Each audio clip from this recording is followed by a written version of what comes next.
பரிசுத்த நாமத்துக்கு மகிமை உண்டாவதாக.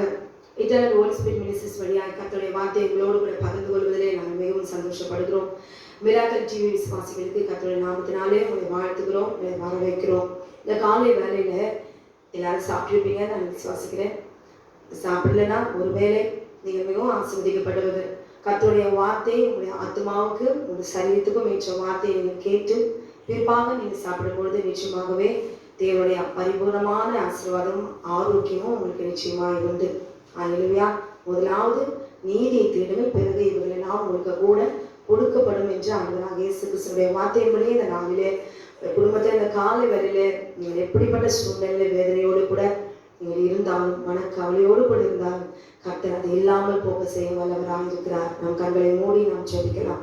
வானத்தையும் பூமியும் சமுத்திரத்தையும் நீரூற்றுகளையும் உண்டாக்கின சர்வ வல்லமையுள்ள தேவனாகிய கர்த்தாவே, இந்த நாளுக்காய் மகன் நன்றி செலுத்துகிறோம் ஆண்டவரே.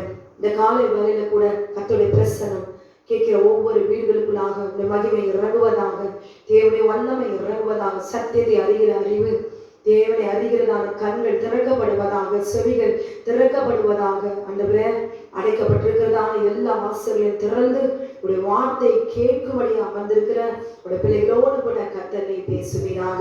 நாங்கள் மனுஷர்கள் ஆண்டவரே, உடைய வார்த்தை வல்லமை உள்ளது, உடைய வார்த்தை பயங்கரமானது, உடைய வார்த்தை சகலத்தையும் செய்து முடிக்கும் ஆண்டவரே. கர்த்தர் எப்படி செய்து விட்டபடினா நமக்கு நன்றி செலுத்துகிறோம். இயேசுவின் நாமத்தில் கேட்கிறோம் பிதாவே, ஆமென், ஆமென். இந்த நாளிலும் கூட நாம் தியானிக்க போகிற வேத பகுதி ஏதேன் தோட்டத்துக்குள்ளாக ஆதாமும் ஏவாளும் தேவனாகிய கர்த்தர் அவர் சிருஷ்டித்தார். இந்த தோட்டத்துக்குள்ளாக அவர்கள் இருந்தார்கள். ஆனால் நிறைய பேர் கேட்கிறதான கேள்வி, இந்த வார்த்தையை பயன்படுத்தி இந்த காலத்தில் ஆண்டவராகிய இயேசு கிறிஸ்துவினுடைய வருகை இந்த நாளில கூட இப்ப இந்த கால வேளையில கேட்கும் பொழுது கூட இருக்கும் இல்லைங்களா? அப்ப இப்போது பெண்கள் அதிகமாய் வாதாடுகிறார்கள். என்னவென்றால், ஏதேன் தோட்டத்துக்குள்ளாக ஆதாமும் அவன் மனைவியுமாகிய இருவரும் நிர்வாணிகளாயிருந்தும் விற்கப்படாதிருந்தார்கள் என்றும், இது நிமித்தம் புருஷன் தன் தகப்பனையும் தாயும் விட்டு தன் மனைவியோடு இசைந்திருப்பார், அவர்கள் ஒரே மாம்சமாய் இருப்பார்கள் என்று சொல்லப்பட்டிருக்கிறது. அப்படியானால் நாங்கள் இருவரும் இசைந்து இருப்பது பாவம் அல்ல. ஆமென். எங்களை ஆண்டவராக மனைவி என்று சொல்லப்பட்டிருக்கிறபடினாலே நாங்கள் செய்வது பாவம் அல்ல என்று சொல்லி இந்த நாளிலே ஆமென் வாக்குவாதம் பண்ணி கொண்டிருக்கிறார்கள். அல்லேலூயா. தேவனுடைய வார்த்தை இந்த நாளிலே தெளிவாய் கேட்டுக்கொண்டிருக்கிற அருமையான சகோதரியே, நீங்கள் மனம் திரும்ப வேண்டும் என்று ஆண்டவராகிய இயேசு கிறிஸ்து நாமத்தினாலே உங்களை தாழ்மையோடு கேட்டுக்கொள்கிறேன். சத்தியத்தை அறியாமையினாலே உங்களுடைய ஆத்துமாவை தேவனுடைய ராஜ்யத்துக்குள்ளாக திரும்பவும் அந்த ஏதேன் தோட்டத்துக்குள்ளாக நம்ம போக வேண்டும். அல்லேலூயா. கர்த்தருடைய சமூகத்தில் அமர்ந்து கர்த்தருடைய வார்த்தையை கவனித்து கேளுங்கள். கர்த்தர் உங்களுடைய ஆத்துமாவை அவர் தெரிந்து கொள்வார். நீங்கள் இடம் கொடுத்தால், ஆனால் இடம் கொடுக்காவிட்டால் நீங்கள் நினைத்தபடியே உங்களுடைய வாழ்க்கையை நீங்கள் அமைத்துக் கொள்ள உங்களுக்கு அதிகாரம் உண்டு. அல்லேலூயா. சர்வ வல்லமையுள்ளவரே, யோவான் ஸ்நானத்தில் தன் தலையை தாழ்த்தி இப்பொழுது இடம் கொடு, இந்த எல்லாவற்றையும் நிறைவேற்றுவதற்கு, நீதியை நிறைவேற்றுவதற்கு நமக்கு ஏற்றதா இருக்கிறது. என் ஆண்டவராகிய இயேசு கிறிஸ்து தாழ்மையுள்ளவராய் பரிசுத்தமுள்ள சரீரம், அவருடைய சரீரம் இறங்கி ஒரு மனுஷனுக்கு முன்பாக தன்னை தலையை குனிந்தவராய் தண்ணீரிலே மூழ்கி பிரமாணத்தின்படியாய் தன்னை சுத்திகரித்துக் கொள்ளும்படி, தேவ ஆவியை பெற்றுக்கொள்ளும்படி, நான் கரைபடாத மாம்சம் ஆமென் இனி பரிசுத்தமாய் இருக்க வேண்டும் என்று மனுஷனுக்கு எழுதி கொடுக்கப்பட்ட அந்த கட்டளையின்படி அவர் கீழ்ப்படித்தார். இதை கேட்கிற அருமையான மனைவியே, சகோதரியே, தாயே, வயதான விதவைகள் யாராய் இருந்தாலும் தேவனுடைய வார்த்தைக்கு முதலாவது செவி சாய்க்க வேண்டும். கர்த்தருடைய வார்த்தைக்கு கீழ்ப்படிய வேண்டும். ஆமென். இல்ல நான் சொல்வதுதான் சரி அப்படின்னு சொல்லுகிறவர்கள் அடங்காதவர்கள், கீழ்ப்படியாதவர்கள். இந்த நாளிலே சத்தியத்தை அறிந்து கொள்வதற்கும் தெளிவோடு கூட இருவதற்கும் இன்றைக்கும் தேவனாகிய கர்த்தர் நமக்கு ஒரு சந்தர்ப்பம் கொடுப்பதற்கு காரணம் என்ன? அவர் தம்முடைய பிள்ளைகள் மீது வைத்த அன்பு கிருபையினாலே அந்த பிள்ளைகளுடைய கடின இருதயத்தை ஆமென் தெளிவு பண்ணி கரைய வைத்து சதையாய் மாற்றி தேவனுடைய ராஜ்யத்துக்குள்ளாக ஆமென் வர வேண்டும் என்பதுதான் என் தகப்பனுடைய ஆமென் நம் தகப்பனுடைய ஒரே திட்டம். அல்லேலூயா. பரலோக ராஜ்யத்துக்குள்ளாக எல்லாரும் வரணும். ஆனா சாத்தான் வர முடியாது. சாத்தானுடைய ஆவியால நிரப்பப்பட்டவர்கள் ஒரு நாளும் வர முடியாது. இந்த நாளிலே நாம் தியானிக்கலாம். ஆதியாகமம் 1வது அதிகாரம் 1வது வசனத்துல பார்க்கும் பொழுது, ஆதியிலே தேவன் வானத்தையும் பூமியையும் சிருஷ்டித்தார். அல்லேலூயா. வானம் அவரது சிங்காசனம், பூமி அவரது பாதபடி. முதலாவது இதைதான், அவருடைய சிங்காசனத்தையும் அவருடைய பாதபடியையும் அவர் சிருஷ்டித்தார். இன்றைக்கு நாம் எங்க நின்று கொண்டிருக்கிறோம்? நம்ம வீட்டில் இருக்கிறோம். ஏன் வீடு? நம்மே என்னுடையது, என் மனைவி, என் புருஷன், என் பிள்ளைகள் அப்படின்னு நாம சொல்லி இருக்கிறோம். ஆனால் ஆண்டுடைய பாதபடியில நின்று அவருக்கு முன்பாக நின்று, கர்த்தாவே நீர் இப்படி எழுதியிருக்கிறீரே, இது பாவம் அல்ல என்று சொல்லி கர்த்தரை நோக்கி, அவர் சிங்காசனத்தை நோக்கி பார்த்து நாம் எதிர்த்து பேசிக் கொண்டிருக்கிறோம். அல்லேலூயா. ஆதியிலே வார்த்தை இருந்தது, அந்த வார்த்தை தேவனோடு இருந்தது, அந்த வார்த்தை தேவனாய் இருந்தது என்று எழுதப்பட்டிருக்கிறது. அல்லேலூயா. ஆமென். அது மாத்திரமல்ல, தேவன் தம்முடைய கிரியைகளெல்லாம் இவ்விதமாய், ஆதியாகமம் 2வது அதிகாரம், இவ்விதமாக வானமும் பூமியும் அவைகளின் சர்வ சேனையும் உண்டாக்கப்பட்டு தீர்ந்தன. 6 நாளும் தேவனாகிய கர்த்தர் நாம் சிருஷ்டிக்க வேண்டிய அனைத்தையும் தேவனாகிய கர்த்தர் அவர் சிருஷ்டித்து அவர் முடித்தார். 7ஆம் நாள் என்றால் என்ன தெரியுங்களா? ஓய்வு நாள். தேவன் தாம் செய்த தம்முடைய கிரியைகள் எல்லாம் 7ஆம் நாளிலே நிறைவேற்றி தாம் உண்டாக்கின தம்முடைய கிரியைகள் எல்லாம் முடித்த பின்பு 7ஆம் நாளிலே ஓய்ந்திருந்தார். 7ஆம் நாளிலே தான் இந்த ஏதேன் தோட்டத்துல இந்த அவருடைய பிள்ளைகள் இப்படிப்பட்டதான பாவத்தை ஓய்ந்திருக்கிற வழியில அவர்கள் தன் நிர்வாணத்தை அவர்கள் திறந்தார்கள். அல்லேலூயா. இன்றைக்கு 7ஆம் நாள் ஓய்வு நாள் என்று சொல்வதற்கு கூட, தேவனுக்கு வார்த்தை சொல்வதற்கு கூட, ஆமென், அதையும் மறுதலித்து போய் பேசி ஞாயிற்றுக்கிழமை தான் ஓய்வு நாள் என்று சொல்வார்கள். உண்மையாயும் நீங்கள் பார்த்தீர்களா? சனிக்கிழமை அது தேவனுடைய நாள், கர்த்தருடைய நாள் என்பதை அறிந்து கொள்ளுங்கள். தேவன் தாம் சிருஷ்டித்து உண்டு பண்ணின தம்முடைய கிரியைகள் எல்லாம் முடித்த பின்பு அதிலே ஓய்ந்திருந்தபடியால் தேவன் 7ஆம் நாளை ஆசீர்வதித்து அதை பரிசுத்தமாக்கினார் என்று எழுதப்பட்டிருக்கிறது. அல்லேலூயா. அது மாத்திரமல்ல, தேவனாகிய கர்த்தர் ஆதாமை அவர் எப்படி சிருஷ்டித்தார் என்றால், தேவனாகிய கர்த்தர் மனுஷனை பூமியின் மண்ணினாலே உருவாக்கி ஜீவ சுவாசத்தை அவன் நாசியிலே ஊதினார். ஜீவன் தான் ஆண்டவர் ஊதுகிற நாசியில ஊதின ஜீவன் எப்படிப்பட்டது? அவன் நாசியில ஊதின ஜீவாத்மாவான். மனுஷன் ஜீவ ஆத்மாவான். அழிவே இல்லை. அந்த ஆத்மாவில் அழிவு என்பது இல்லை. அவன் நாசிலே அப்படி ஆவி ஊதினான். நம்ம ஊதும் போது கூட கொஞ்ச தூரம் தூசு பறக்குது, டஸ்ட் பறக்குதுன்னா கர்த்தரோட வல்லமை, கர்த்தருடைய ஆவி ஆதாமுக்குள்ள இறங்கின போது அவன் என்றைக்கு மழியாதவனா ஜீவ ஆத்மாவானான் என்று எழுதப்பட்டிருக்கிறது. அல்லேலூயா. ஆமென். அது மாத்திரமல்ல, தேவனாகிய கர்த்தர் மனுஷனை இவ்விதமாய் அவர் சிருஷ்டித்த பிறகு எங்கே அவர் வைத்தார்? அவனுக்கென்று ஆதியாகமம் 2வது அதிகாரம் 8வது வசனத்துல கர்த்தர் கிழக்கே ஏதேனும் ஒரு தோட்டத்தை உண்டாக்கி தாம் உருவாக்கின மனுஷனை அதிலே வைத்தார். அல்லேலூயா. ஆமென். அது மாத்திரமல்ல, அவனை உருவாக்கி அவனுக்காக அதற்கு முன்பாக எல்லாவற்றையும் சூரியனும் சந்திரனையும் மிருகங்களையும் காட்டு மிருகங்களையும் வெளிச்சு சகலத்தையும் ஆதியாகமம் 1வது அதிகாரத்தை எடுத்து வாசிச்சு பாருங்க. தன் செல்ல பிள்ளைக்காக எல்லாவற்றையும் அவன் ஆண்டு கொள்ள வேண்டும் என்பதற்காக அவனுக்கு தேவையான எல்லாவற்றையும் பார்த்து பார்த்து பார்த்து சிருஷ்டித்த தேவனுக்கு, அல்லேலூயா, பிறகு கடைசியில பெண்கள் சொல்லுகிறார்கள், கர்த்தரால் ஒன்றுமே ஆகாது என்று சொல்லி நம் முடிவில் நாம் பார்க்க போகிறோம். இன்றைக்கு ஒவ்வொரு பெண்களும் மனம் திரும்ப வேண்டும். அல்லேலூயா. இதை கொடுக்கிற வார்த்தை கர்த்தரும் பார்த்து கொண்டிருக்கிறார். பொய் சொல்லுகிறோமா? பலிபீடத்துக்கு முன்பாக பொய் சொல்லி பிரசங்கிக்கிறோமா? அல்லது நீதி பிரசங்கிக்கிறாங்களா என்று சர்வ வல்லமை தேவனாகிய கர்த்தர் நின்று கொண்டுதான் இருக்கிறார். அல்லேலூயா. இந்த சத்தத்தை கேட்டு உண்மையாக தம்முடைய பிள்ளைகளுடைய கண்களை அவர் திறப்பார் என்பது நிச்சயம். அது மாத்திரமல்ல, 9வது வசனத்துல தேவனாகிய கர்த்தர் பார்வைக்கு அழகும் புசிப்புக்கு நலவுமான சகலவித விருட்சங்களையும், எப்படி சகலவித விருட்சங்களையும், ஒரு குறையும் இல்லை, ஒரு மரம் 2 மரம் இல்லை, சகலவித விருட்சங்களையும் தோட்டத்தின் நடுவிலே ஜீவ விருட்சத்தையும் நன்மை தீமை அறியத்தக்க விருட்சத்தையும் பூமியிலிருந்து முளைக்க பண்ணினார் என்று சொல்லி எழுதப்பட்டிருக்கிறது. அப்படியே கொஞ்சம் நம்ம இந்த அதிகாரம் இதெல்லாம் சொல்லுவாங்க. முதல்ல நம்ம பார்த்தோம்னா ஆதியாகமத்துல ஏதேன் தோட்டத்துல நாம் நடந்த கதையெல்லாம் நமக்கு தெரியும். கதை இல்லை. ஏதேன் தோட்டத்துல நடந்தது கதை இல்லை. அதுதான் வாழ்க்கை, அதுதான் நிஜம், அதுதான் தேவனாகிய கர்த்தருக்குள்ளாக நாம் வாழ வேண்டிய இந்த 3 அதிகாரங்களையும் தெளிவோடு கூட நீங்க தேவ சிந்தையோடு கூட நீங்கள் ஏற்றுக்கொள்வீர்களா தேவ ராஜ்யத்துக்குள்ளாக பிரவேசிக்க முடியும். அது கதை என்று சொல்லி கதையாய் அளந்து ஆமென் தன் இஷ்டபோல ஆட்டுக்குட்டிகளுக்கு ஒவ்வொருவருக்கு ஏற்றபடி வசனத்தை போதித்து அவர்களுக்கு ஏற்றபடி மாம்ச இச்சைகளை மாம்ச உபதேசங்களை கட்டவிழ்த்து அவர்கள் மாம்சத்திலே வாழும்படி தேவனுடைய ராஜ்யத்துக்குள்ளாக பிரவேசிக்க முடியாத போதித்த சத்தியங்கள் எல்லாம் இந்த நாளிலே தேவனாகிய கர்த்தர் ஆமென் வேறு விரித்து அவர் காட்ட வல்லவராக இருக்கிறார். அல்லேலூயா ஆமென். ஆதியாகமம் 2வது அதிகாரம் 15வது வசனத்துல பார்க்கும்போது தேவனாகிய கர்த்தர் மனுஷனை ஏதேன் தோட்டத்தில் அழைத்து கொண்டு வந்து அது என்ன சொன்னா அதை பண்படுத்தவும் காக்கவும் வைத்தான். ஏதேன் தோட்டத்தை பண்படுத்து, ஒவ்வொரு பூமியில இருக்கிற மண் எல்லாவற்றும் கிளீன் பண்ணு, ஒவ்வொரு விருட்சத்தின் அடியில் இருக்கிறதான எல்லாவற்றும் பொறுமையா எல்லாத்தையும் சுத்திகரி, தோட்டத்தை கண்காணி கவனி.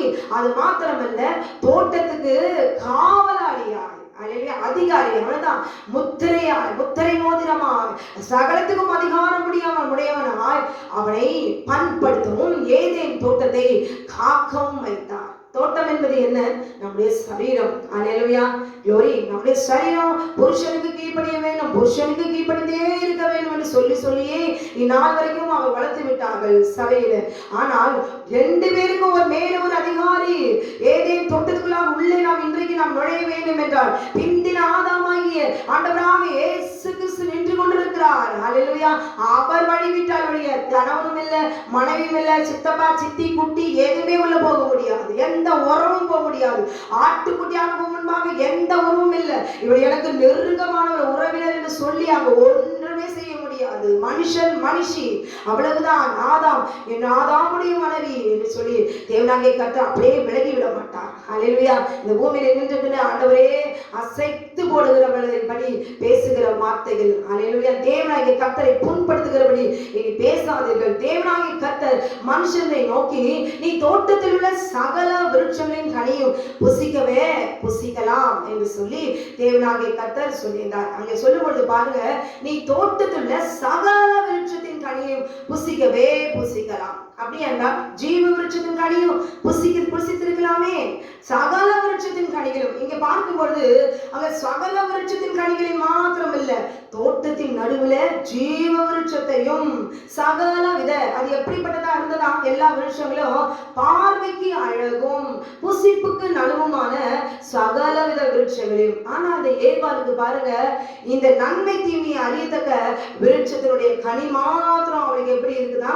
அந்த விருட்சம் புசிப்புக்கு நல்லதும்.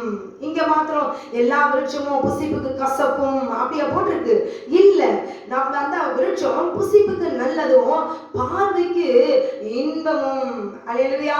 தேவனாகிய கர்த்தர் பாருங்க, பார்வைக்கு இன்பமும் என்று சொல்லப்படவில்லை. இந்த 2 விருட்சத்தையும் குறித்து நன்றாக தெரிந்து கொள்ள வேண்டும். இங்கே பார்வைக்கு அழகும் புசிப்புக்கு நலமுமான ஆரோக்கியமான திடமான பலனை கெடுக்கிற தன்மை இல்லாத புத்தியை மயக்கப்படுகிற இன்பத்தை பாவத்தை கொடுக்கிற இன்பமான பழம் என்று விருட்சம் என்று சொல்லவில்லை.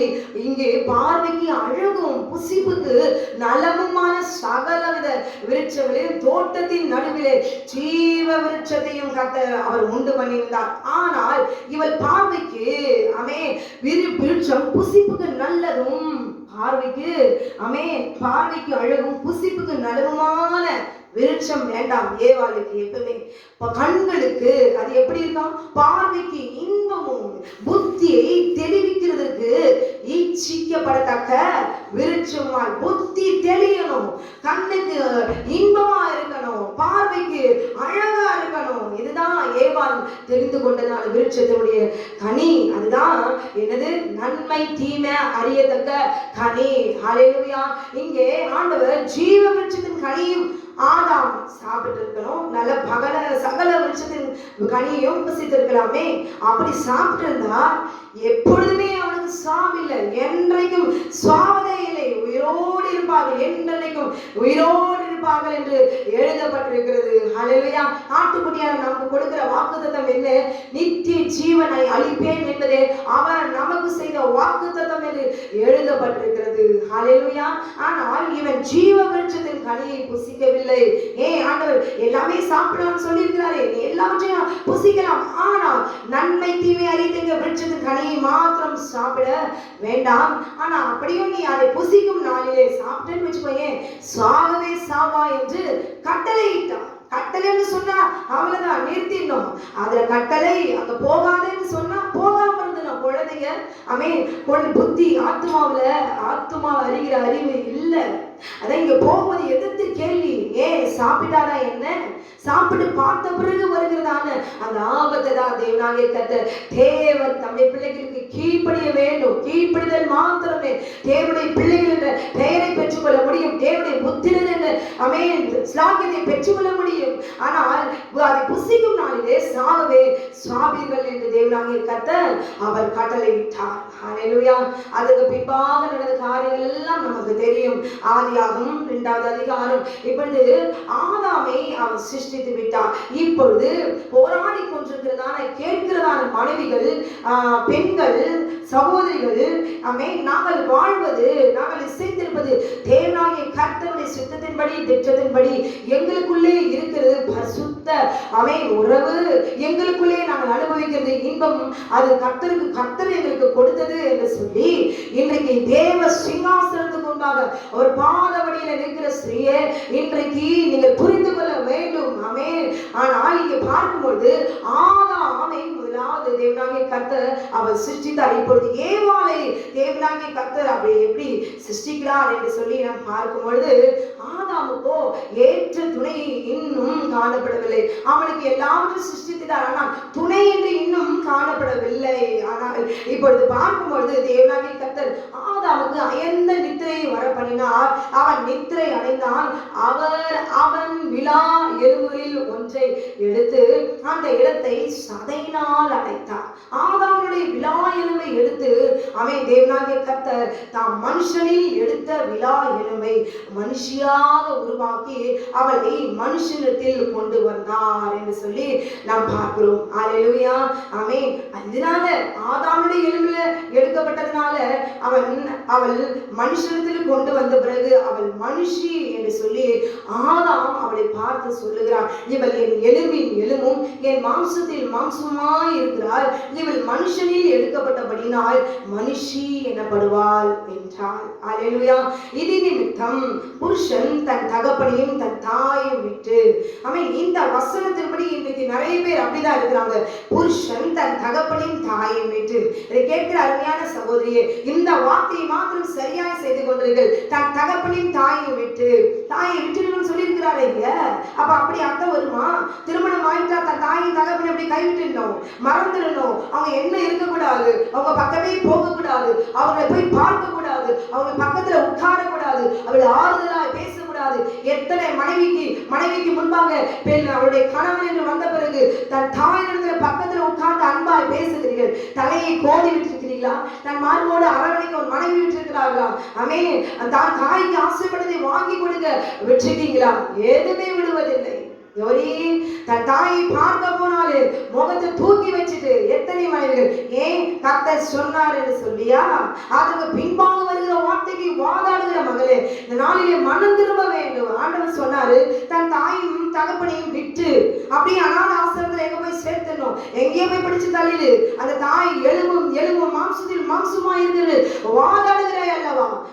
ஏன் புருஷன் ஏன் மனைவி என்று வாதாடுகிறீர்களே, அந்த எலும்பிலிருந்து தான் உன்னுடைய கணவர் வந்திருக்கிறார். அப்படியானால் தாயினுடைய எலும்பு, உன்னுடைய கணவனுடைய தாயினுடைய எலும்பு எப்படி இருக்கு, சதை எப்படி இருக்கு, நரம்பு எப்படி இருக்கு, கண் பார்வை எப்படி இருக்கு என்பதை குறித்து கவலையோடு கூட என்றைக்காவது ஒரு நாள் முழங்கால் போட்டு செபித்திருக்கிறியா? அந்த எலும்பு கணவன் வந்த எலும்பிலிருந்து நரம்பிலிருந்து தசையிலிருந்து வெளியே வந்த கணவனு, அது மாத்திரம் அவனுடைய எலும்பு மாத்திரம் அவனுக்கு பிடிக்கும், அவனுடைய மாம்சம் மாத்திரம் உனக்கு பிடிக்கும், நீ அவனை புசி, அவன் உன்னை புசிக்கட்டும். இதுவா தேவனுடைய திட்டம்.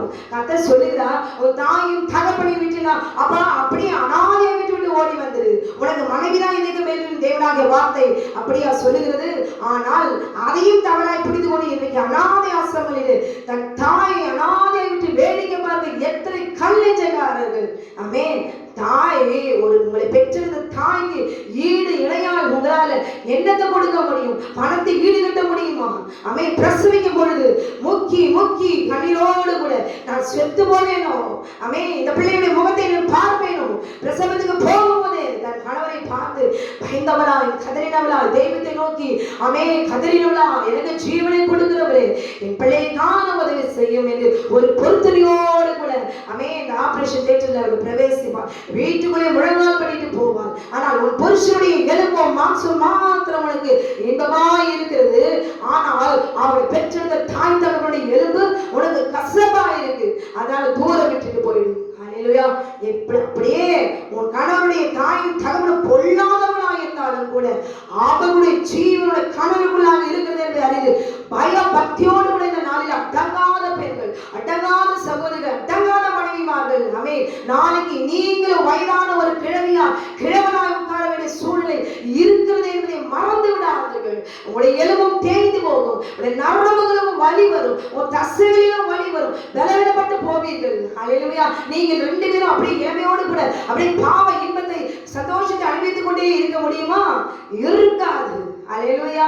க்ளோரி. பலவீனம் என்பது எல்லாருக்கும் வரும், முதுமை என்பது எல்லாருக்கும் வரும். ஆனால் தேவனுடைய வார்த்தை புரட்டி போட்டு ஆமென் என்ன சொல்லுகிறது? இவள் என் எலும் இது நிமிஷம் இது நிமித்தம் புருஷன் தன் தகப்பனின் தாயை விட்டு உடனே இந்த நாளில் கீழ்ப்படிங்க. தாய் தகப்பனோட பேசாம இருக்கீங்களா? போய் போன்லயாவது பேசுங்க. போய் அவளை பார்த்து விட்டு எத்தனை வசதியா இருந்தாலும் அந்த தாய்க்கும் தகப்பனும் வயதானவர்களுக்கு உங்களால் ஈன்றதை வாங்கி அதனோடு கூட ஒரு வாய் சாப்பாடு ஊட்டி விட்டு அம்மா நான் இருக்கிறேன், அப்பா நான் இருக்கிறேன் என்று சொல்லி தேய்ச்சி ஒரு ஜபத்தை செய்து விட்டு ஒரு அரை மணி நேரம், ஒரு மணி நேரம் இல்ல வாரத்துக்கு ஒரு நாள் அவர்களோடு கூட இருந்து முடிந்த அவர்களை உங்க கூடவே வைத்துக் கொள்ளுங்கள். அல்லேலூயா. இது எதையுமே செய்யறதில்ல. கேட்டா கர்த்தர் சொல்லி இருக்கிறாரே என்று சொல்லி மனுஷன் நினைத்ததை தேவன் நினைத்ததை மனுஷன் பிரிக்காதிருக்க அப்படியே பிரியாமலே இருந்துட முடியுமோ? அல்லேலூயா. ஹாஸ்பிட்டல்ல போய் படுக்க வேண்டிய சூழ்நிலை எத்தனையோ நாட்கள், வருஷங்கள், மாதங்கள் வந்திருக்கிறது. பிரிந்து தேவனை நோக்கி கண்டிருக்கிறீர்களே, அந்த நேரத்தை நினைத்து பாருங்கள். அது மாத்திரமல்ல, தன் மனைவியோட இசைந்து இருப்பான். அல்லேலூயா. ஆமென். அவர்கள் ஒரே மாம்சமா இருப்பார்கள். இங்க பாருங்க, ஆதியாகமம் முதல் 3 அதிகாரம் பார்த்தீங்கன்னா எல்லாமே இது நடந்த சம்பவங்கள் எல்லாம் வரலாறுகளா தேவனாகிய கர்த்தர் நடந்தது, நடக்க போகிறது எல்லாச்சும் அவர் திட்டவட்டமா அவர் எழுதியிருக்க பார்த்து படித்து ஆமென் பிரயோஜனப்படுத்தி தெரிந்த ஞானத்தோடு கூட வாழ கற்றுக்கொள்ளுங்கள். ஆமென். க்ளோரி. அது மாத்திரமல்ல, 25வது வசனம், ஆதாமும் அவன் மனைவியுமாகிய இருவரும் நிர்வாணிகளாய் இருந்தும் வெட்கப்படாதிருந்தார்கள் என்று எழுதப்பட்டிருக்கிறது. ஹல்லேலூயா. ஆமென். தேவனுக்கு முன்பாக நிர்வாணமாய் ஆதாமும் ஏவாளும் அவர்கள் இருந்திருக்கிறார்கள். அப்படியானால் என்ன? இன்றைக்கு தேவனுக்கு முன்பாக நீங்கள் நிர்வாணமாய் நிற்க முடியுமா? ஹல்லேலூயா.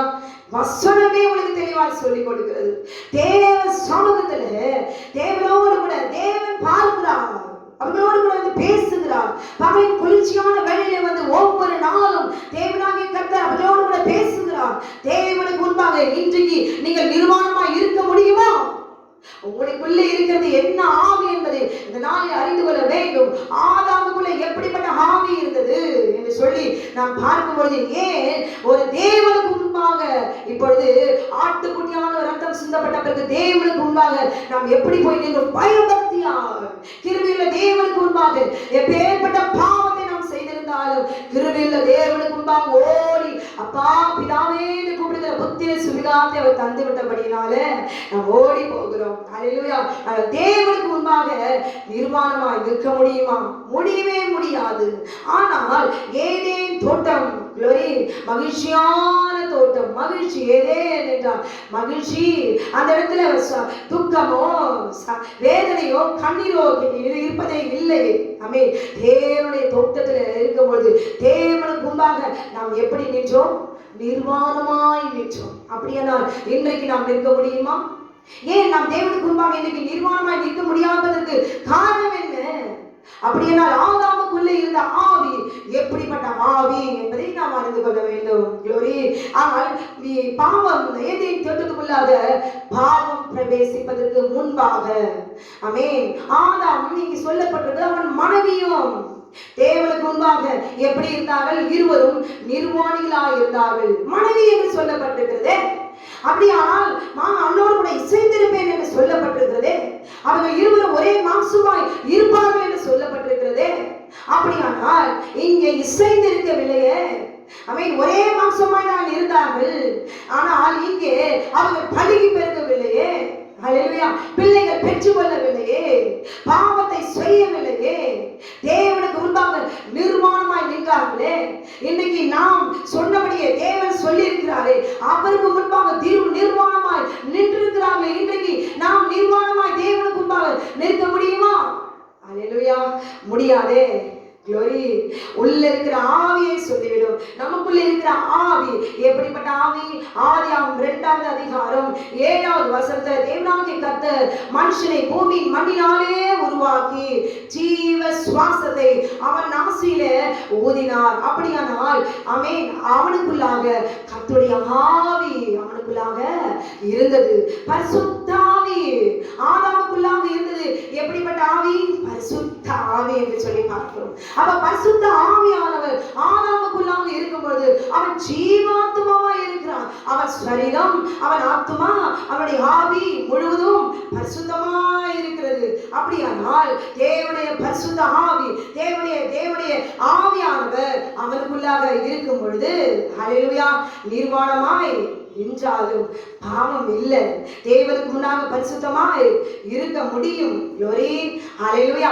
தேவனுக்குள்ளாக ஆதாமுக்குள்ளாக தேவனுடைய ஆவி இருந்தபடியினாலே தேவனுக்கு முன்பாக இருவரும் நிர்வாணிகளாக இருந்தார்கள். அவருடைய ஆவி கரைபடவில்லை என்று சொல்லி எழுதப்பட்டிருக்கிறது. ஹல்லேலூயா. ரோமர் 8வது அதிகாரம் 9வது வசனத்துல பார்க்கும் பொழுது க்ளோரி. ஹல்லேலூயா. மாம்சத்துக்கு உட்பட்டவர்கள் தேவனுக்கு பிரியமாய் இருக்க மாட்டார்கள். தேவனுடைய ஆவி உங்களில் வாசமாய் இருந்தால் நீங்கள் மாம்சத்துக்கு உட்பட்டவர்களாக இராமல் ஆவிக்கு உட்பட்டவர்களாக இருப்பீர்கள். கிறிஸ்துவின் ஆவி இல்லாதவன் அவருடையவன் அல்ல. அப்படி பாத்தீங்களா? தேவனுடைய ஆவி உங்களில் வாசமாய் இருந்தால். அப்படியானால் ஆதாமுக்குள்ளாக இருந்தது தேவனுடைய ஆவி. தேவனுடைய ஆவி அந்த அவனுடைய மாம்சத்துக்குள்ளாக பரிசுத்தமுள்ள மாம்சத்துக்குள்ளாக இருக்கிறபடினாலே ஹல்லேலூயா அவர்கள் ஆவிக்குட்பட்டவர்களாய் அவர்கள் இருக்கிறார்கள். அவன் மாம்சம், அவனுடைய ஆவி, அவன் சரீரம், ஆவி, ஆத்மா மூன்றும் தேவ ஆவியினாலே பரிசுத்த ஆவியினாலே நிரப்பப்பட்டிருந்தபடினால் பரிசுத்தமான ஒரு உறவு, பரிசுத்தமுள்ள ஆவியானுடைய உறவு அவர்களுக்குள்ளாக இருந்தபடினாலே அவர்கள் ஆமென் ஆதாம் அவன் மனைவியும் ஆகிய ஏவாள் ஆமென் இருவரும் ஒரே மாம்சமாய் இருந்தார்கள். ஆமென் இசைந்திருந்தார்கள். ஆனால் அங்கே அவர்களுக்குள்ளாக இருந்தது உச்சத்தலங்கள் உள்ளங்கால் வரைக்கும் ஆவி, ஆத்மா, சரீரம் முழுவதும் தேவனுடைய ஆவியினாலே நிரப்பப்பட்டிருந்தபடினாலே அவர் நிர்வாணிகளாக இருந்தும் வெட்கப்படாதிருந்தார்கள் என்று எழுதப்பட்டிருக்கிறது. ஹல்லேலூயா. அப்படியே நம்ம பார்க்கும் பொழுது 8வது அதிகாரம் 14வது வசனத்துல நம்ம பார்க்கும்பொழுது ஆமென் மேலும் எவர்கள் தேவனுடைய ஆவியினாலே நடத்தப்படுகிறார்களோ அவர்கள் தேவனுடைய புத்திரராய் இருக்கிறார்கள். ஆதாம் இப்ப எப்படி இருந்தான்? தேவனுடைய ஆவியினாலே. அவனுக்குள்ளாக இருப்பது யாருடைய ஆவி? கர்த்தருடைய ஆவி. அப்ப அவன் யார்? தேவனுடைய குமாரன். ஆமென். அவருடைய செல்ல பிள்ளை. அவனுக்குள்ளாக இருந்த சரீரம் எப்படிப்பட்டதா இருந்தது? பரிசுத்தம் உள்ளதா இருந்தது. அவன் யாரா இருந்தான்? தேவனுடைய புத்திரனா இருந்தான் என்று எழுதப்பட்டிருக்கிறது. ஹல்லேலூயா. அப்படியே பார்க்கும்பொழுது அந்தபடி திரும்பவும் பயப்படுகிறதற்கு எதுக்கு பயப்படணும்? யாருக்கு பயப்படணும்? பயம் எதுக்காக வருது? சர்ப்பத்தினால வருது. நீங்க அடிமைத்தனத்தின் ஆவியை பெறாமல், அடிமைத்தனத்தின் ஆவி எது? சர்ப்பத்தின் ஆவி. அடிமைத்தனத்தின் ஆவியை பெறாமல். அப்ப பாவம் பிரவேசித்த பிறகு எந்த ஆவி அவர்களுக்குள்ள இருக்கு? அடிமைத்தனத்தின் ஆவி. அதை அடிமைப்படுத்தி வச்சுக்கோ. எதுக்கு? பாவத்துக்கு. அதான் ஆண்டவர் சொல்ல திரும்பவும் பயப்படுகிறதுக்கு மறுபடியும் அந்த பொல்லாத சாத்தான்ல உட்பிரவேசிக்கிற அந்த ஆவி உள்ளே வந்துட்டா ஐயோ பாம்ச ஈச்சை ஆட்டோமேட்டிக்கா சரி செய்ய தூண்டுமே பயப்படாதபடிக்கு திரும்பவும் பயப்படுகிறதற்கு நீங்கள் அடிமைத்தனத்தின் ஆவியை பெறாமல் அப்பா பிதாவே என்று கூப்பிடுகிற பண்ணுகிற புத்திர சுவிகாரத்தின் ஆவியை பெற்றீர்கள். ஆமென். நான் தேவனுடைய குமாரன், நான் தேவனுடைய குமாரத்தி. அல்லேலூயா. அப்படி சொல்வீர்கள்னால் உங்களுக்குள்ளே தேவனுடைய ஆவி இருக்க வேண்டும். அல்லேலூயா. அப்ப தேவனுடைய ஆவி இப்பொழுது பெற்றவர்கள் மாம்ச இச்சையினாலே ஈர்க்கப்பட்டாலும், அல்லேலூயா, என்ன தெரியுமா சொல்லுவாங்க? நான் கர்த்தருக்கு அடிமை. ஆமென். அடிமைத்தனத்துக்கு அடிமை அல்ல. அல்லேலூயா. பொல்லாத சர்ப்பத்தின் ஆவிக்கு, அடிமைத்தனத்தின் ஆவிக்கு நான் அடிமை அல்ல, நான் கிறிஸ்துவுக்கு அடிமை என்று சொல்லி சரித்திர இச்சை வரும் பொழுது என்ன செய்வாங்களா? அவங்க மாம்சத்தையும் மனதையும் புதுப்பிக்கிற ஆவியான இடத்துல ஒப்பு கொடுத்துருவாங்க. பாவத்துக்கு அடிமையாக மாட்டார்கள். அல்லேலூயா. நிர்வாணமாக மாட்டார்கள். வஸ்திரத்தை கலைந்து போட மாட்டார்கள். ஆமென். வெறி கொள்ள மாட்டார்கள். காம இச்சைக்கு கட்டவிதத்தை சரீரத்தை நிர்வாணமாக, ஆமென், அந்த காலத்தின் பிள்ளைகளால் இருக்க மாட்டார்கள் என்று எழுதியிருக்கிற வசனத்தின்படி தன்னை புதுப்பித்து பரிசுத்த ஆவியானவருக்கு கீழ்ப்படுத்து, ஆமென், துதிக்க கற்றுக்கொள்வார்கள். அல்லேலூயா. 16வது வசனத்துல, ரோமர் 8ஆம் அதிகாரம் 16வது வசனம், நாம் தேவனுடைய பிள்ளைகளா இருக்கிறோம் என்று ஆவியானவர் தாமே நம்முடைய ஆவியினுடைய கூட சாட்சி கொடுக்கிறார். நாம் தேவனுடைய பிள்ளைகளா இருக்கிறோம் என்று. இப்ப ஆதாமும் ஏவாளும் தேவனுடைய பிள்ளைகளாய் தோட்டத்திலே லோரி பாவம் உள்ளே பிரவேசித்ததுக்கு முன்பாக ஆதாம் அவன் மனைவியாகிய ஏவாள் ரெண்டு பேரும் புருஷன் மனைவிதான், மாம்சத்தில் உருவாக்கப்பட்டிருக்கிறாங்க. ஆனால் அவர்களுக்குள்ளாக ஆவி, ஆத்மா, சரீரம் முழுவதும் தேவனுடைய ஆவி ஆதாமுக்குள்ளாக இருக்கிறபடினாலே அவன் விலாவிலிருந்து எடுக்கப்பட்ட மனுஷியாக ஏவாளுக்குள்ளாக மனைவியா இருக்கிற ரெண்டு பேருக்குள்ள தேவனுடைய ஆவி நிரப்பப்பட்டிருக்கிறபடினாலே அவர் தேவனுடைய பிள்ளைகளாக அவர்கள் இருக்கிறார்கள். நாம் தேவனுடைய பிள்ளைகளாக இருக்கிறோம் என்று ஆவியானவர் தாமே நம்முடைய ஆவியுடன் கூட ஆண்டவர் சொல்வார், ஆண்டவரே இவர்களுக்குள்ள இருக்கிறது உம்முடைய ஆவி, அதற்கு நான் சாட்சியா இருக்கிறேன். பரிசுத்த ஆவியானவர் சாட்சி கொடுப்பார். அல்லேலூயா. நாம் பிள்ளைகளானால் சுதந்திரமாமே, தேவனுடைய சுதந்திரம் கிறிஸ்துவுடன் சுதந்திரமாமே, கிறிஸ்துவுடனே கூட நாம் மகிமைப்படும்படிக்கு அவரோடனே கூட பாடுபட்டால் அப்படி ஆகும் என்று எழுதப்பட்டிருக்கிறது. அல்லேலூயா. இன்றைக்கு மாம்சத்திலே ஒரு பரிசுத்தமாய் நீங்கள் வாழ்வீர்களானால் கர்த்தருடைய ஆவியானவர் சாட்சியாக இருக்கிறார். அல்லேலூயா. அது மாத்திரமல்ல, இவர்கள் கிறிஸ்தவர்கள் மாத்திரம்தான் பரிசுத்தமாய் வாழ முடியும், அவர்களுக்கு தான் இப்படி பரிசுத்தம் என்பது கொடுக்கப்பட்டது என்று சொல்லி மற்ற புறஜாதியார் நினைக்கிறார்கள். இல்ல, ஆண்டவர் தேவனாகிய கர்த்தர், ஆண்டவராகிய இயேசு கிறிஸ்து, ஒருவேளை கர்த்தரை அறியாத ஜனங்கள் நீங்கள் பார்ப்பீர்களானால் ஆண்டவராகிய இயேசு கிறிஸ்து மதத்திற்காக வந்து மதத்தை மாற்றுவதற்காக, பரப்புவதற்காக, கூட்டம் சேர்ப்பதற்காக அல்ல. என் ஆண்டவர் யாரை அவர் சேர்க்க வந்தார், யாரை அவர் சுத்திகரிக்க வந்தார், பார்க்கும்போது புறஜாதியாருக்கும் அவர் தேவனாய் இருக்கிறார் என்று வேதம் சொல்லப்படுகிறது. ரோமர் 3ஆம் அதிகாரம் 29வது வசனத்துல, தேவன் யூதருக்கு மாத்திரமா தேவன், புறஜாதிகளுக்கும் தேவன் அல்லவா? ஆமென். ஆம், அது மாத்திரமல்ல, அவர் புறஜாதிகளுக்கும் அவர் தேவன் தான் என்று எழுதப்பட்டிருக்கிறது. ஹல்லேலூயா. 1 யோவான் 5வது அதிகாரம் 13வது வசனத்துல, நித்திய ஜீவனை அளிப்பதே அவர் நமக்கு செய்த வாக்குத்தத்தமாய் இருக்கிறது என்று எழுதப்பட்டிருக்கிறது. ஹல்லேலூயா. இவர்கள் ஆதாம் ஏவாள் மாத்திரம் கர்த்தருடைய பிள்ளைகள் அல்ல, அவர்கள் தான் மனுஷன், மனுஷி. அவர்களிலிருந்து வேறு பிரிந்தவர்கள் தான் இந்த வேறு புறஜாதிகள். தேவன் புறஜாதியாருக்கும் தேவனா இருக்கிறார். இதை கேட்டுக்கொண்டிருக்க அருமையான வாக்குவாதம் பண்ணி கொண்டிருக்கிற சகோதரியே, எங்களுக்குள்ள இருக்கிறது எங்களுக்குள்ள இருக்கிறது பரிசுத்த உறவு என்று சொல்கிற மகளே, உனக்குள்ள இருக்கிறது பரிசுத்த உறவு அல்ல. அது அடிமைத்தனத்தின் ஆவி, அது சர்ப்பத்தின் ஆவி, அது பிசாசின் ஆவி, அது கேட்டினால் அனுசரிக்கப்படாத கூட்டப்பட்ட பரிசுத்தமான உறவை, பரிசுத்தமான வாழ்க்கை, தேவனுடைய ஆவியை பிரிக்க முடியும். சாத்தானுடைய ஆவியை இந்த நாளில் புரிந்து கொள்ள வேண்டும். அல்லேலூயா. அப்படியானால் புறஜாதிகள் மாத்திரம் அவர்களும் கணவன் மனைவியாய் தான் வாழ்ந்து கொண்டிருக்கிறார்கள். அல்லேலூயா. அவர்களும் உறவு கொள்ளுகிறார்கள். ஆனால் பாருங்களேன், நீங்க மாத்திரம் சொல்றீங்க எங்களுக்குள்ள நாங்கள் இசைந்து இருக்கிறோம், நாங்கள் ஒரே மாம்சமா இருக்கிறோம். தேவனுடைய ஆவி உங்களுக்குள்ள இருக்கும் பொழுது நீங்கள் இப்படிப்பட்ட பாவத்தினாலே இசைந்து இருக்க முடியாது, ஒரே மாம்சமாய் இருக்க முடியாது. ஒரே மாம்சமாய் இருப்பதற்கு தேவனுடைய ஆவியானவர் இருக்கும் பொழுது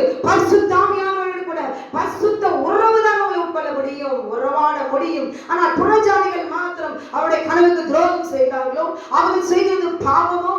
அல்லேலூயா, ஆமென். அவர்களுக்கும் அவர் தேவனாய் இருக்கிறார் என்று எழுதப்பட்டிருக்கிறது. அப்படியானால் மகளே, நீ சொல்லுவது எங்களுக்குள்ளே கொடுத்திருக்கிறது பரிசுத்தமான உறவு என்று சொல்லுகிறீங்க. ஆமென். உனக்குள்ள இருக்குது, உங்களுக்குள்ள இருக்குது, ஆதாமுக்குள்ள இருக்குது, ஏவாளுக்குள்ள இருக்குது, புறஜாதிய மனுஷனுக்குள்ளே இருப்பது ஒரே ஆவி, சர்ப்பத்தின் ஆவி. அது அடிமைத்தனத்தின் ஆவி என்பதை புரிந்து கொள்ள வேண்டும். அந்த ஆவி இருக்கும் போதுதான் இசைந்து இருக்க முடியும், ஒரே மாம்சமாய் இருக்க முடியும். ஹல்லேலூயா, க்ளோரி. இன்றைக்கு கேட்கிற மகளே, தேவனுடைய ஆவியானவருக்கு முன்பாக கர்த்தரால் பிரித்தெடுக்கப்பட்ட தேவ மகள் இன்றைக்கு நிர்வாணமாக நிற்க முடியும். அல்லேலூயா. நிர்வாணம் என்பது தெரியுமா? பாவத்து மரித்தவர்கள், பாவத்து மரித்து போயிருந்தவர்கள் தான் தேவனுடைய சித்தத்துக்குள்ளாக பிழைத்துக் கொள்ள முடியும்.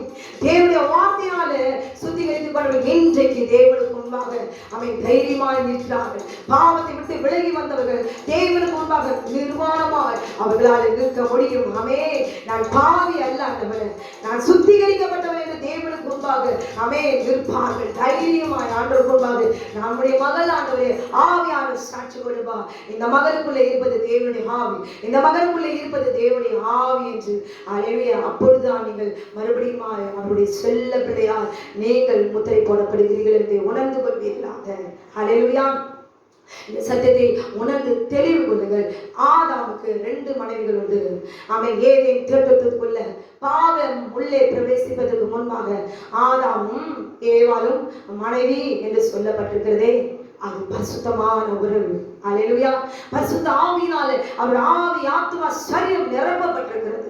அங்கே வேசித்தனம் உபச்சாரம் இல்லை, பாவம் இல்லை. ஆவியானவரோடு கூட அவருடைய வாழ்ந்த வாழ்க்கை ஆமே நிர்வாணிகளாய் தேவனுக்கு முன்பாக நின்றார்கள், வெட்கப்படாதிருந்தார்கள். உங்களுக்கு வெட்கம் வருமானால் அது பரிசுத்த ஆவியானுடைய ஆவி அல்ல. அல்லேலூயா. தேவன் கொடுக்கிறது வெட்கத்தை அல்ல, தைரியமுள்ள ஆவியை அவர் கொடுத்திருக்கிறார்.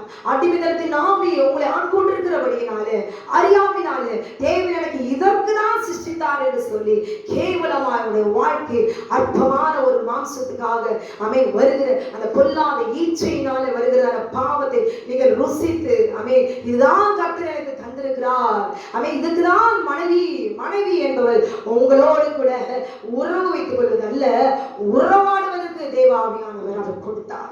தேவனுடைய வார்த்தை ஏவாளுக்கு கொடுக்கும்படி ஆதாமுக்கு அவர் கட்டளை எடுத்தார். ஹல்லேலூயா. காத்துக்குள் பண்படுத்து, உனக்கு கொடுக்கப்பட்ட துணியை பண்படுத்து. ஏன்னா அவர் பெண், அவர் அங்கே பக்கத்துல பாப்பா, அவர் கண்ணுக்கு அதே அழகா இருக்கணும், புத்தியை தெளிவிக்கணும். ஹல்லேலூயா. அப்படிப்பட்டவர் போய் பண்படுத்து. அவர் பெருவிதமானவர் என்று சொல்லி ஏமாற்றி மாம்ச இச்சை தூண்டிவிட்டு அவன் உபதேசத்தை மாற்றி போதிக்கிறார்கள். தேவனுடைய தோட்டத்துக்குள்ள நான் சொல்லவில்லை, எழுதியிருக்கிறபடி இன்றைக்கு தேவனுக்கு முன்பாக குற்றமற்றவர்களா மாசில்லாதவர்களா பரிசுத்தமா நிற்க கற்றுக்கொள்ளுங்கள். அப்படி இருக்கும்போது இன்றைக்கும் தேவனுக்கு முன்பாக குழந்தைகளை போல நிர்வாணிகளா நிற்க முடியும். இன்றைக்கு தேவனுக்கு முன்பாக குழந்தைகள் வந்து நிர்வாணமாய் நிற்க முடியும். அதே நாம் ஆதாமும் ஏவாளும் கணவனும் மனைவி வந்து நிற்க முடியுமா? நீங்களே பதில் சொல்லுங்கள், முடியாது என்று சொல்வதற்கு காரணம் என்ன? உங்களுக்குள்ள இருப்பது சர்ப்பத்தின் ஆவி, அடிமைத்தனத்தின் ஆவி. அப்படியானால் நீங்கள் தேவனுக்கு முன்பாக நிற்க வேண்டும் என்றால் அப்பா பிதாவே என்று கூப்பிடுகிற புத்திர சுவிகாரத்தின் ஆவியை பெற்றுக்கொள்ள வேண்டும். ஹல்லேலூயா.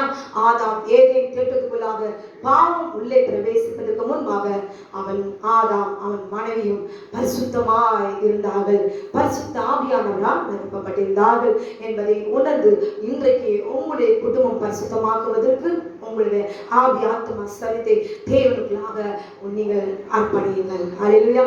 மனுஷனுடைய பலவீனம் தெரியும், தேவ ஆவியானவர் அந்த பொல்லாத சாத்தானுடைய கிரியைகளை இச்சையை தேவனாகி கர்த்தர் தூக்கி எறிய அவர் இன்றைக்கும் வல்லவராக இருக்கிறார்.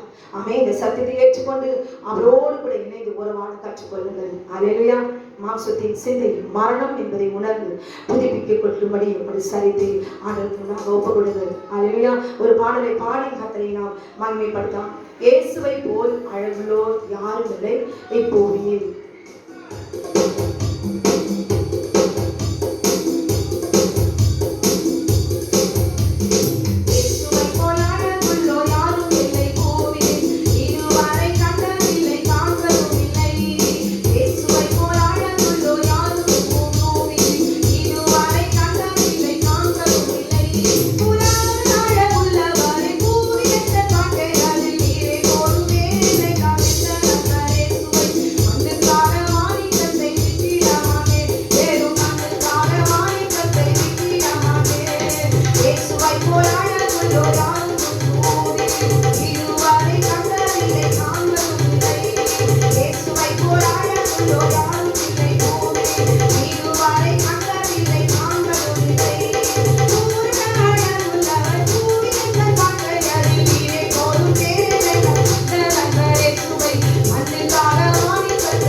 என் கர்த்தருடைய வல்லமையின் பிரசன்னம் ஒவ்வொரு வீடுகளாக இறங்கும்படியாக ஜெபிக்கிறேன்.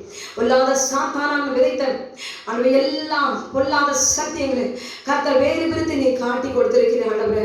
உண்மையா யார் உம்மிடத்தில் அர்ப்பணிக்கிறார்களோ ஒவ்வொருவரும் பரிசுத்தப்படுத்துவீராக. உடைய பலவீனத்தை அறிந்தவர் நீர் அல்லவா. உள்ள இருக்கிற மாம்சத்தின் கிரியைகள் மாம்சத்தின் இச்சைகளை கர்த்தர் நீதாமே வேறெடுத்து போட வேண்டுமானால் ஜெபிக்கிறேன். ஒரு கவலதர வலவோ சந்தலிவியாந்திர கமலவோ என்னால பரிசுத்தமாய் வாழவே முடியாது. ஆமென். என்னால முடியவே இல்லை.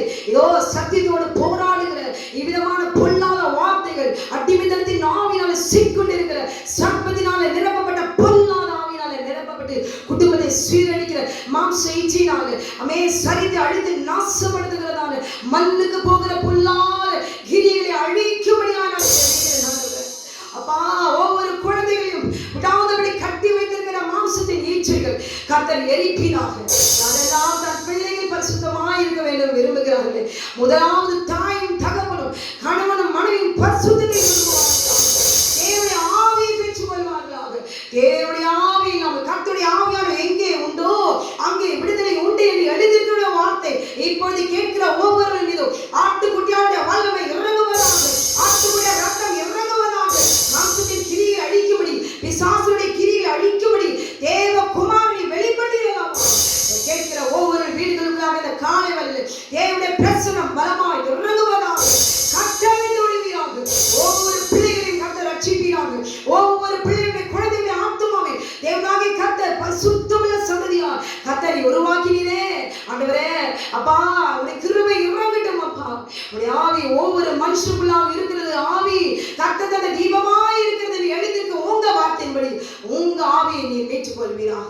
பலப்படுத்தும். அப்படியே ஒவ்வொருவரும் கர்த்தரை பரிசுத்தமாக்கி விட்டது மக்கள் நன்றி செலுத்தவும். கேட்கிற ஒவ்வொருடைய தேர்வுகளை சந்திப்பீராக. பார்க்கிறோடைய வேதனைகள் கண்ணீரை துடைத்து வியாதிகள் பலவீனங்கள் எல்லாவற்றிலும் கட்டிருந்து அடிமைத்தனத்தின் கட்டிலிருந்து விடுதலையாக்கி பிள்ளைகளை கர்த்தர் சுகமாய் நீ வாழ வைப்பீராக. ஜெபத்தை நீ கேட்டுக்கொண்டபடினால் மக்கள் நன்றி செலுத்துகிறேன். இயேசுவின் நாமத்தில் கேட்கும் ஜீவனுள்ள நல்ல பிதாவே. ஆமென் ஆமென். கர்த்தர் தாமே உன்னை ஆசீர்வதிப்பாராக. ஆமென்.